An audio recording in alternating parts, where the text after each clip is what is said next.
मंगलवार व्रत कथा। एक समय की बात है। एक ब्राह्मण दंपत्ति की कोई संतान नहीं थी, जिस कारण वह बेहद दुखी थे। एक समय ब्राह्मण वन में हनुमान जी की पूजा के लिए गया। वहां उसने पूजा के साथ महावीर जी से एक पुत्र की कामना की।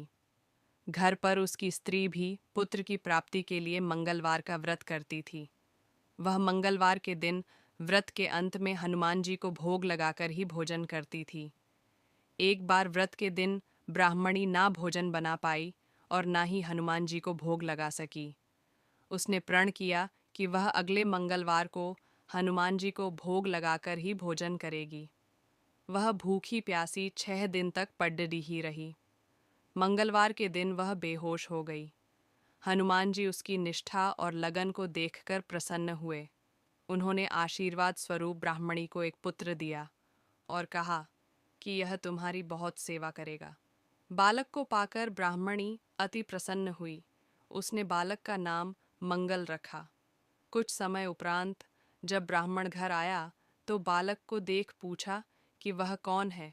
पत्नी बोली कि मंगलवार व्रत से प्रसन्न होकर हनुमान जी ने उसे यह बालक दिया है। ब्राह्मण को अपनी पत्नी की बात पर विश्वास नहीं हुआ। एक दिन मौका देख ब्राह्मण ने बालक को कुएं में गिरा दिया। घर पर लौटने पर ब्राह्मणी ने पूछा कि मंगल कहाँ है। तभी पीछे से मंगल मुस्कुराकर आ गया।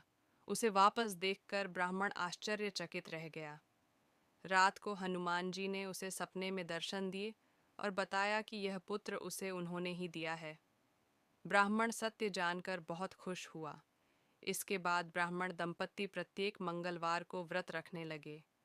जो मनुष्य मंगलवार व्रत कथा को पढ़ता या सुनता है और नियम से व्रत रखता है, उसे हनुमान जी की कृपा से सब कष्ट दूर होकर सर्व सुख प्राप्त होता है और हनुमान जी की दया के पात्र बनते हैं।